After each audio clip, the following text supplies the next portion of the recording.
Welcome to Public Comment. I'm John Dunbar, former mayor of Yountville. And I'm Alfredo Pedrosa, former Napa County supervisor. Join us as we talk about politics, people, and whatever else is on our mind. There has to be an environment where everyone can thrive. We're overregulating business. Napa loses, in my opinion, when that happens. It isn't just about whether it's corporate or family owned. We care about the personal connections. Alfredo, before we get started today, I want to just acknowledge the wonderful hat that you're wearing today. That's right. It looks very on brand. Oh, it's a public comment one. I love it. Yeah. Yes, it is. Very proud of it, John. Yeah. So what is our public comment going to be today?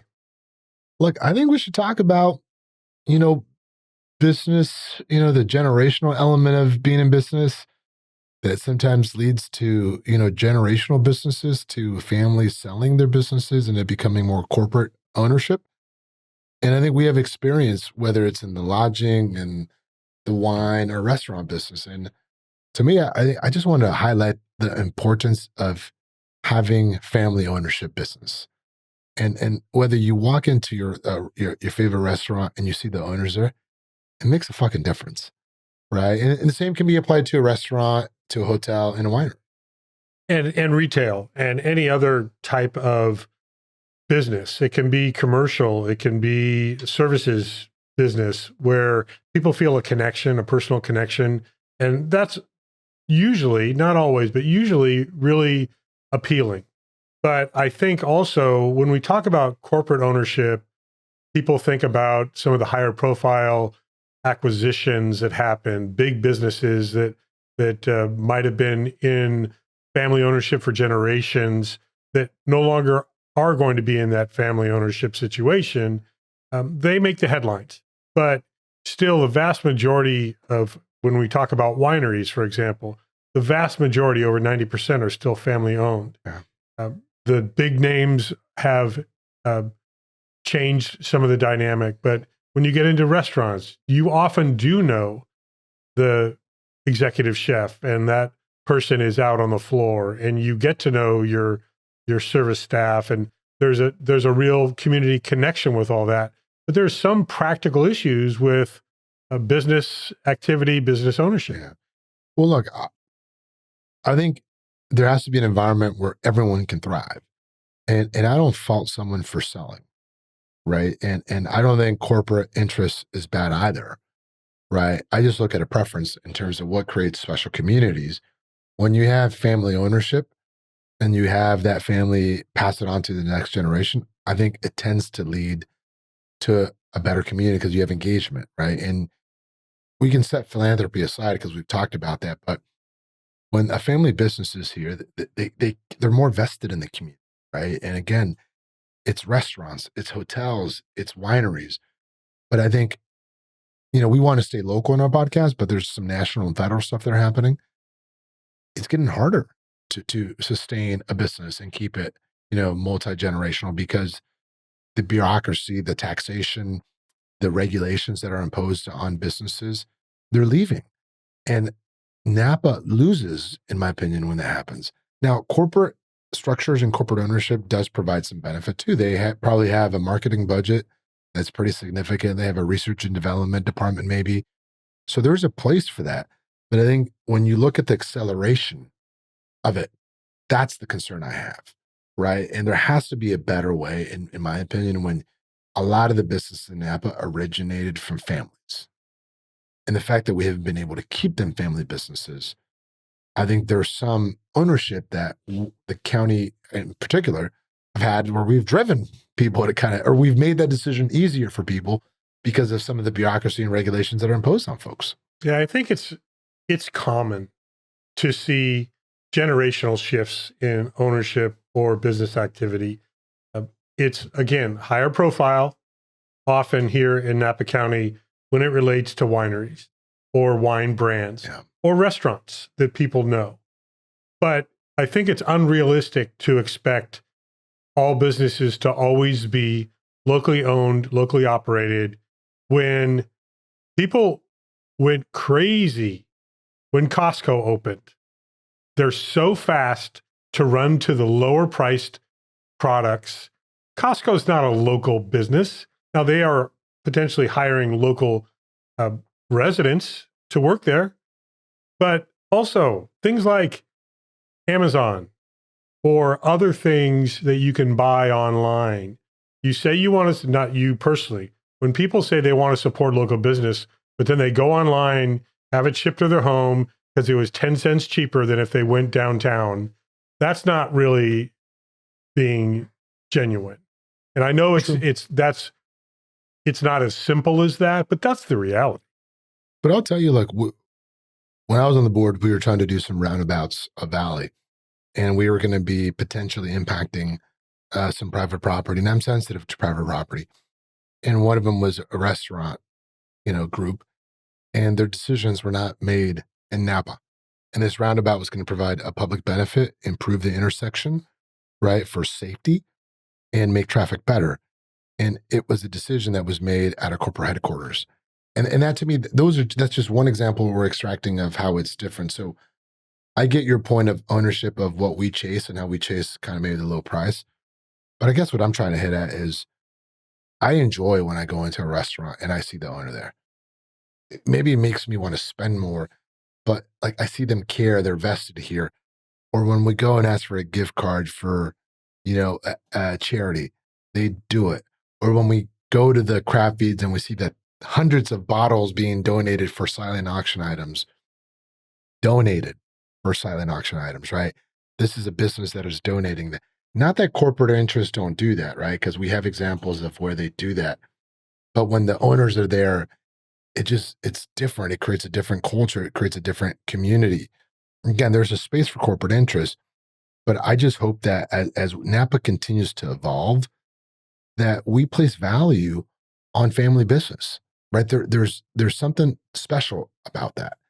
And it's hard to create an uneven playing field. So I'm not saying let's go create an unfair advantage for one group of others versus another.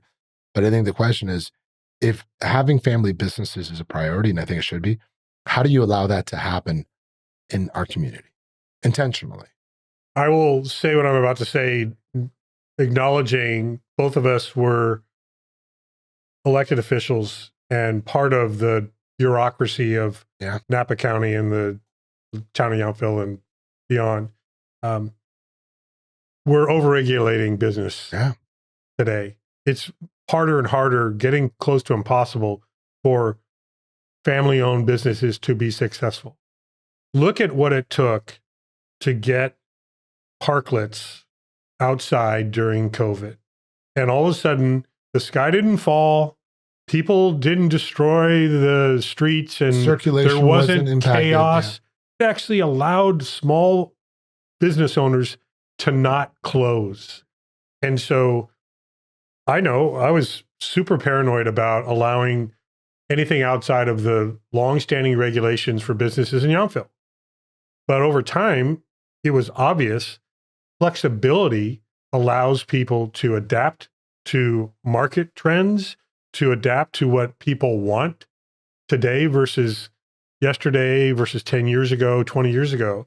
And I think government tends to move so slowly and should be so resistant to adapting and evolving that that's actually encouraging divestment. Yeah. And that's scary because we should be supporting not just small businesses, but large businesses that are family owned and operated. Yeah. I mean, Mondavi is not a small brand. Technically, it's no longer a family business either. Gallo is a family business. It's a massive family business. So who gets to decide what size family business is appropriate? Because you have different factors that impact whether you do know that executive chef, you do know those people that work in the retail store, you know where they're sourcing their fruits and vegetables, whatever it is. It isn't just about whether it's corporate or family owned. And look, I hear you on, where do you draw the line, right? But I think what I'm trying to get at is there's a difference, right, when it's family and it's corporate, right? When we were doing the food drives after the pandemic, it wasn't corporations that were there, right? It was individual owners of businesses, it was people, it was citizens. And I remember, I took a step back in a moment and and just like that snapshot of the community, hundreds of cars waiting in line with hundreds of people, maybe not hundreds, but a lot of people volunteering, not saying, hey, this is in seniority or this is in hierarchy. It was, I'm going to help fill this bag with groceries. Right. And so that's what I mean about family, right? Like you step in, you lean into it. That's one example. So I can't fault someone also for selling, right? But I also think when a family business is facing so much headwinds to grow or expand or have flexibility, I don't fault them for looking at selling either, an exit plan. And I was having lunch today with a vintner, and he likes music, and I'm like, hey, what if you could integrate music with wine more? He's like, well, yeah, we tried, but the county came down on us. Like, why? Like, why can't we encourage more of that? Right? Where maybe after this podcast, you and I go have a glass of drink at a winery with music. Like, that's cool. As long as you're not disrespecting the land, you're not disrespecting your neighbor, you're not causing a nuisance. Why are we so uptight around this stuff? And at that point, someone makes the decision whether they keep wanting to be innovative or if it stifles innovation. And I think we're facing some challenges of that in Napa. And look, and we've had high profile wineries sell. We've had hotels sell. We've had restaurants sell. Massive companies have left the Bay Area, right? Why is that happening? And I think it's a product of the environment we're in and some of the anti-business sentiments that have crept up in our community. Yeah, I touched on part of it with COVID and the modifications of business operations that were not on the use permit, but we relaxed things for a while. But why were you kind of against that initially, though? To protect the external impacts. Like, we didn't want people putting racks of T-shirts on the sidewalk and make it look, dumpy, and also have a little bit of a safety issue. There was a concern that if you allowed people to sit out, we didn't even have parklets back then, but if you put a couple tables in a chair or a couple chairs and a table out on the sidewalk in front of a restaurant, it's going to be terrible. Well, no, it isn't terrible. But did you think that originally, though, when it was happening? I had a hesitation to go out physically outside the space that was regulated. Yes. We kind of embraced the pristine nature of our sidewalks and streets, and we did a lot of work to maintain them. It felt like we must continue to control business, and it took a while to learn that we actually should be supporting business, and they know best how to operate. See, and I think that's why I was trying to double click on what you were saying, because that business, if they do something stupid, they're going to pay the price, right? So, but we sometimes in government have this temptation that we have to create all these, guardrails around it before something bad happens, right? And I think that's emblematic of what's happening in our society right now, of this safeguard, like this invisible hand that needs to keep the order. That business owner that's there every day, that might have invested their 401k plan, where their kids work there because, not by choice, but because they need the efficiency of having a family business kind of roll up their sleeve. They have more skin in the game than you and I, right? Now, we're charged with the public health and the benefit of the keeping the community going. But what made us the ultimate decision maker of that, right? And I think and I'm not trying to focus on your example, but I think that's what happens in spades sometimes. Like, government thinks we have to go control. We have to let it go a little bit. Boundaries are here, right? But we can't just have this focus all the time. Well, there is a maturing of perspective that comes with experience. And that's what I saw happen with me personally. That's cool. That takes maturity for you to say that, right? Yeah, that there was such a paranoia to let anything happen outside of the typical standard stuff. But at the same time, I was encouraging new businesses to come in and welcoming the diversity of the experience. The buildings look different than they used to. The hours of operation maybe were different. Whatever it was, we required eventually, but we had initially encouraged secondary retail in all of our wine tasting rooms, so there wouldn't be a monoculture experience of just go up, taste at a bar, move on to the next one. So that encouraged art, that encouraged live music, that encouraged other elements of the experience in a business. If somebody wanted to put a retail display in their window, it still had to have some restrictions, but we were allowing that because it actually worked as an enhancement. So how many of us remember downtown Napa when virtually all the storefronts were empty? Yeah. And then the big step forward was put pictures in the windows. Well, there still was an abandonment of a business downtown. We all would agree, I would hope, that today it's thriving downtown Napa. Yeah. And it takes allowing those businesses to develop. Sometimes they are privately, locally owned, but sometimes there can be a business that knows how to operate and can come here and respect the community dynamics that we have. I know there's a risk in corporate oversight when you're talking about somebody from Houston making decisions about what's happening in Rutherford. That just pissed me off because we got money for a roundabout and they vetoed it, but I I'm know. not mad. And you do lose that personal connection. And so I get the hesitation, but also what Napa Valley is seeing, I think, is a natural generational progression from some of the founding business owners, whether they be wineries or restaurants, hotels, even other retail. They're retiring or they're passing on. And in some cases, the next generation doesn't want to continue that business or they can't afford to.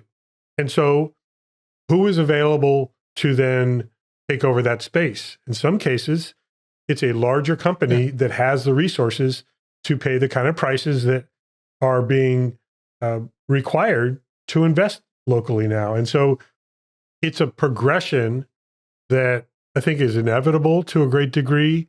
I would welcome that versus stores closing, retail shops closing because the family can't operate it anymore. But look, I think that's a false choice, though, right? Like you can't say if it's not corporate, it's going to close.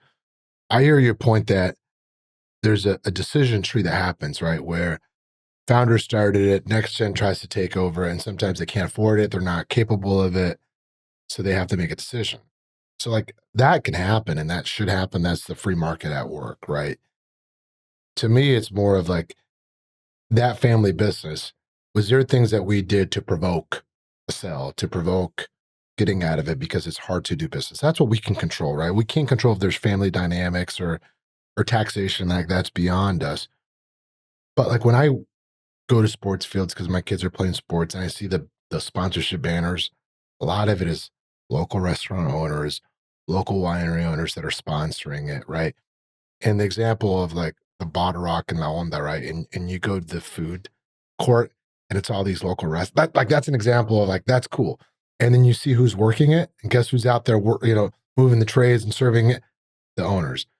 And to me, like, maybe it's because I remember the days of small Napa, and I'm not trying to say that, but there's more value when you have those owners in the community, and I hope we can continue to cultivate that and keep that, right. And it's listening to them maybe versus prescribing what you and I or what other people should do.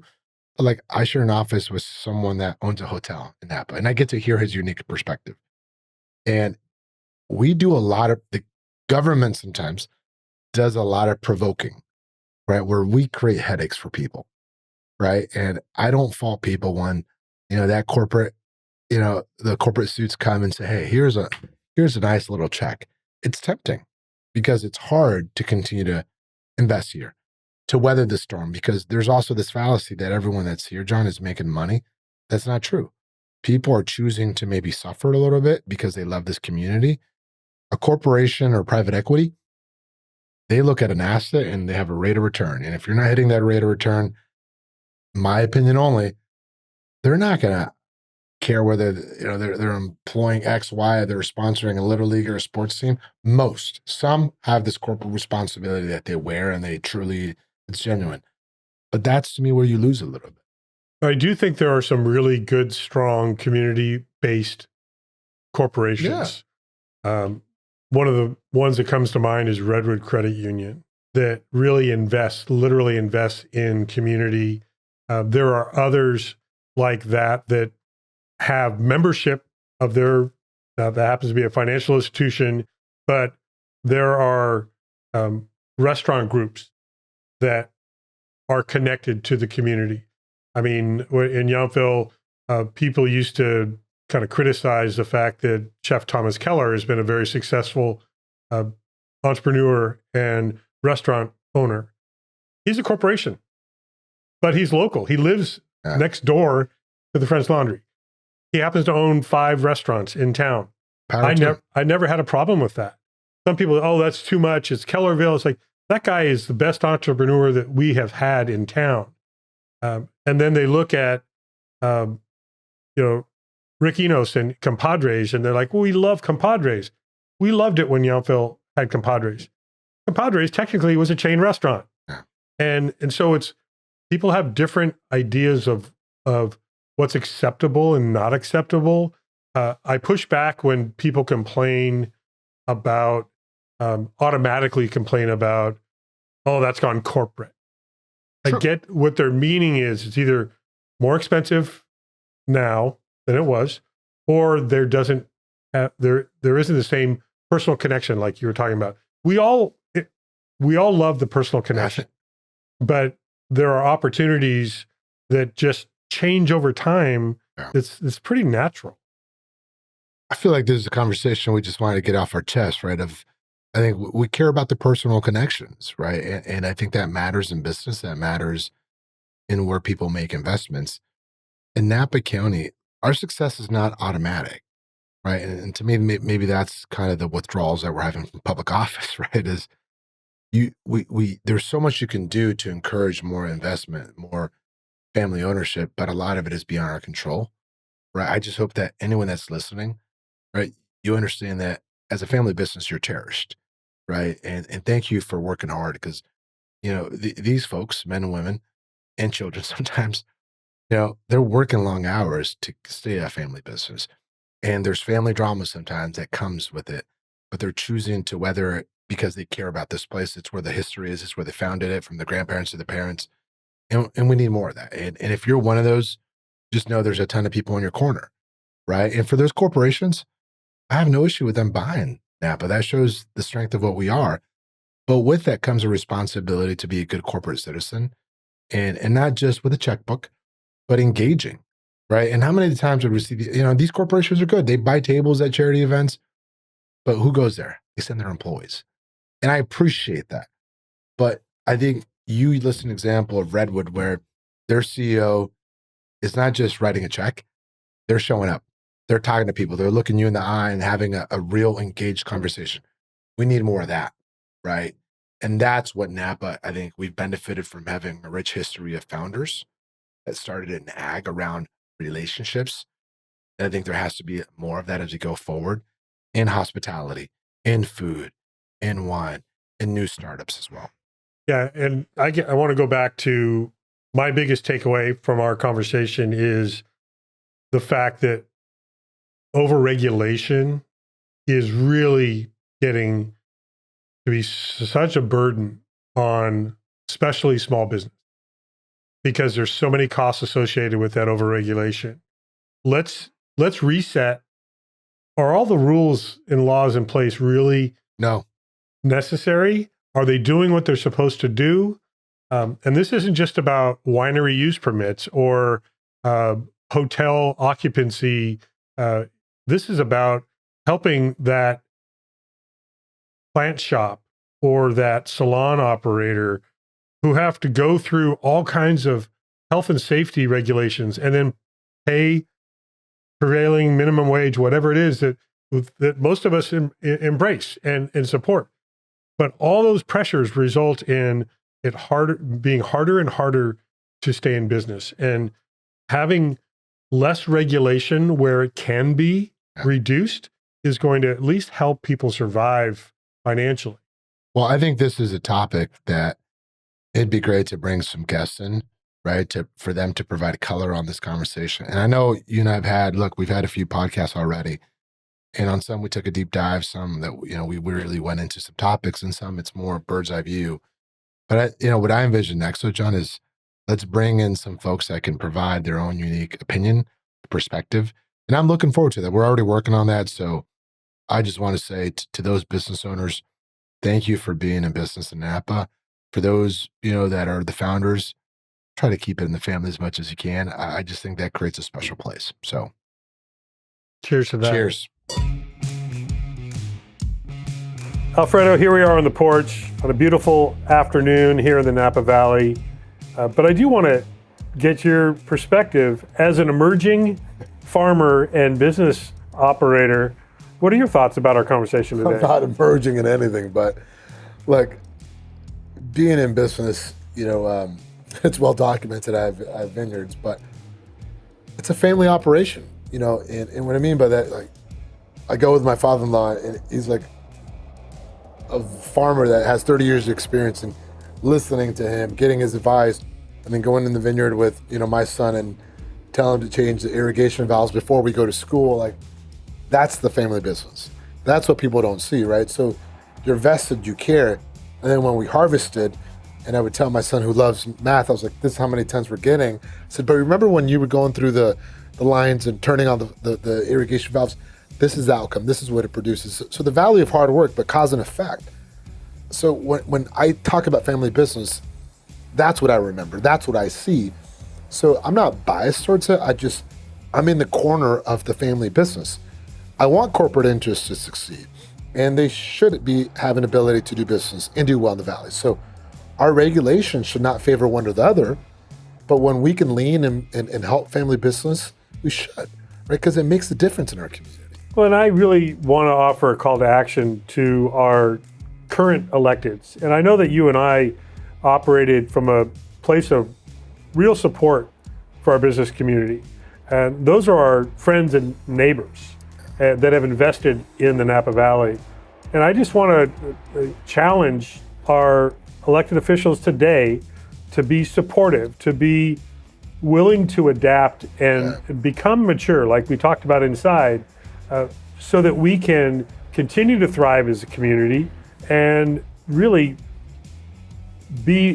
allow people to be the best thing they could be for the Napa Valley. I agree with you, right? And I'll just say this. Success is not guaranteed.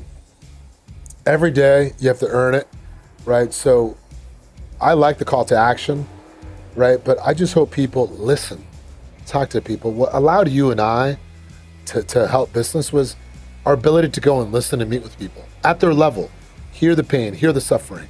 So when we were up there, it wasn't that we were doing people's bidding. It was grounded on we listened to people. And I think we got to do a little bit more of that, right? It's not that you're going to go do whatever business wants. It's listening to the struggles, adversity that made them, right, want to invest in here. And that's what we did as elected. So for those that are having the privilege of leading Napa, because it is their turn to lead, it's not ours anymore, John, we're out. Own it, do it, but get engaged. I can toast to that. Cheers.